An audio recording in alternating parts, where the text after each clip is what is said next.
Hello everyone, this is Ahmed Al-Aziz speaking to you and welcome to this tutorial video about aero engine functions and operation. In this video guys, we're gonna go to speak about one of the most common component used in the aero engines and it is the Labyrinth seal. So we're gonna go to discuss the functions and the operation of the Labyrinth seals, the different types of the seals, and we'll show you some examples or samples for it. And we will show you the applications for those seals where we can use them on aero engines, in which section, in which component. So stay with us, please. We will start in a moment.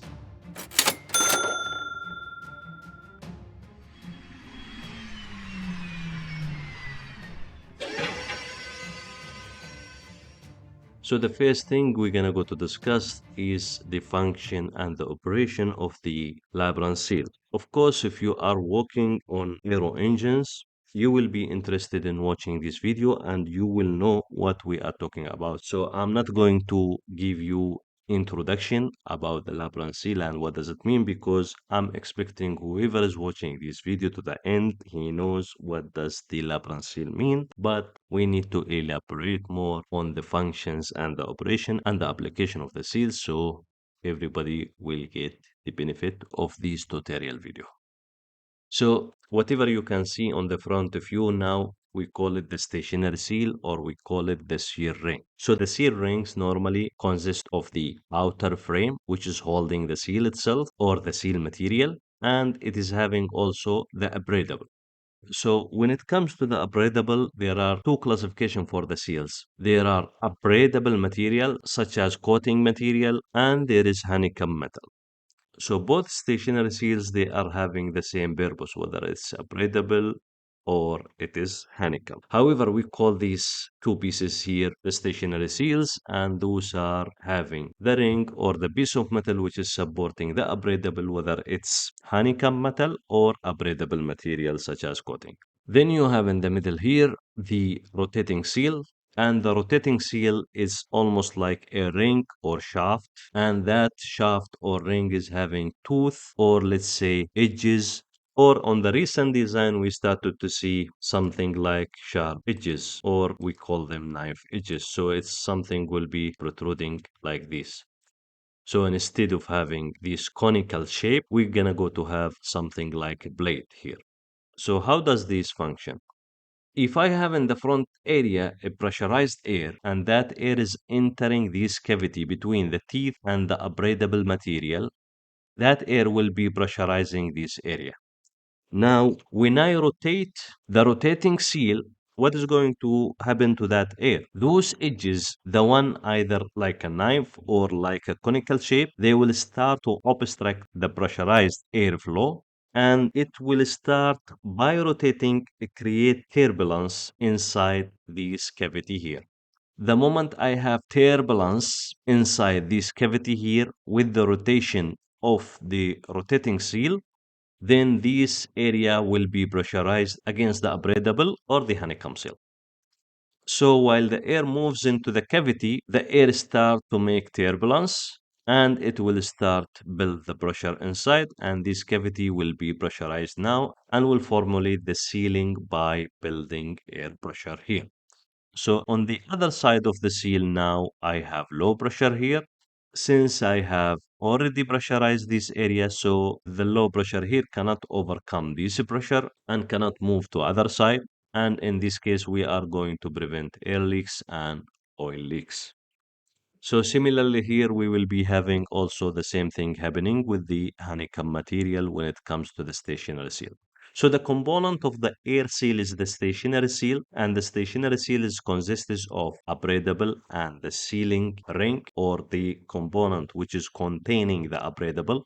And the abradable are two types. The abradable material such as the coated material, for example, plasma spray or Teflon, and the honeycomb metal. And why we have said honeycomb metal? Because the shape or the construction of the material, it looks like the honeycomb. when it comes to the rotating seals, you can see on the rotating seal only maximum of 5 conical edges or minimum of 2 edges. Why we have minimum of 2 edges? Less than this is considered insufficient edges for the mechanical operation of the seal, and more than 5 edges is considered not effective and doesn't improve the operation anymore. So you can see always that the knife edges or the conical tooth of the rotating seal, it is always having either maximum 5 tooth or knife edges or minimum of 2 tooth or edges. The reason for that because more than 5 is not effective anymore and less than 2 it's not sufficient. So those seals are classified from the design point of view into two main classes: the cylindrical design and the staged design. So the stage design, it is having steps on the knife edges or the conical teeth, and it's having also multi-steps on the stationary seal as well. So those are the main classification from the design point of view. So now what you see on the front of you, it's the stationary seals. And in this slide, I'm going to show you the construction or the metal types or the coating types. We call them the rubbing coating types. And I will emphasize on the most used one. So the first type is the gramophone grooves, and that is used for the steam engines. And now with the new design of the aero engines, you are not going to see much of these type of the seal. The second type is the unfilled honeycomb. And when we say the unfilled honeycomb, it's just the material being bonded or welded to the stationary seal ring, and that honeycomb will be empty. And I will show you a sample from this in the next slide because this is one of the most common used stationary seal. And we have also the filled honeycomb, and the filled honeycomb normally available on the front of the engines, such as the fan cases and the acoustical liners. So we have two types of honeycomb metal: the unfilled, so honeycomb without filling, and the filled honeycomb, so honeycomb with fillers.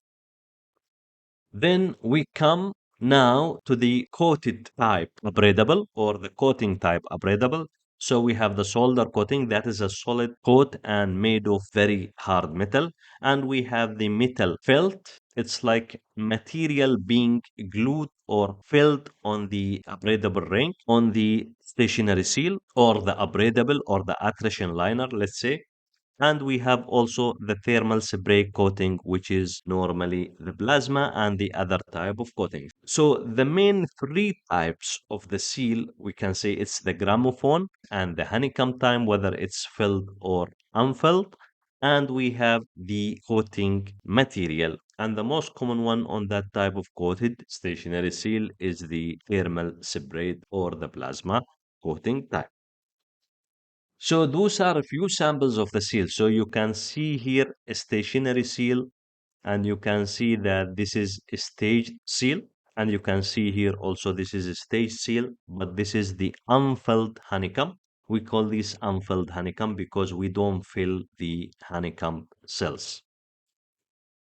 And we have these, this is a plasma coated seal, and this is abradable material. This is honeycomb, unfilled, this is abradable material, and this is a rotating seal. Those are stationary seals here, and this is a rotating seal with the knife edges or the conical teeth.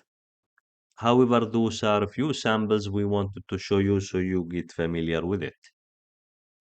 Now, let's discuss what are the examples or what are the applications of the Labyrinth seal. So we can use the Labyrinth seals on the compressor areas, whether it's low pressure or high pressure.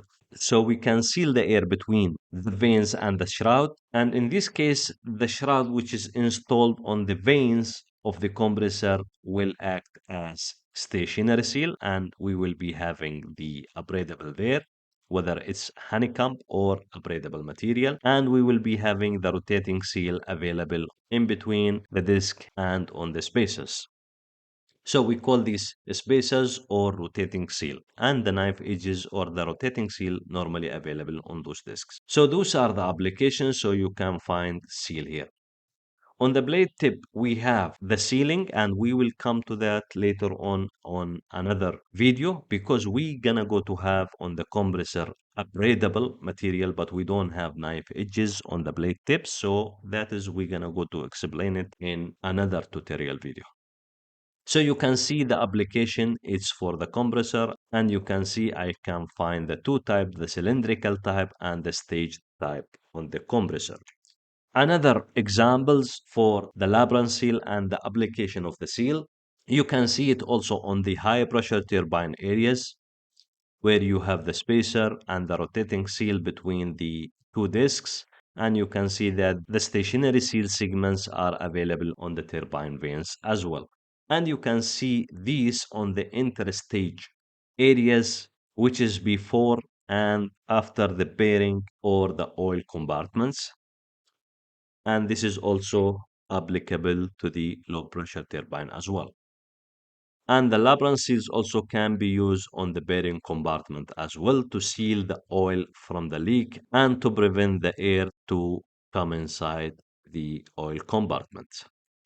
So now you can see here there is a bearing in the middle here, and this is an oil Labyrinth seal cylindrical type. This is the stationary seal, and this is the rotating seal with the three knife edges.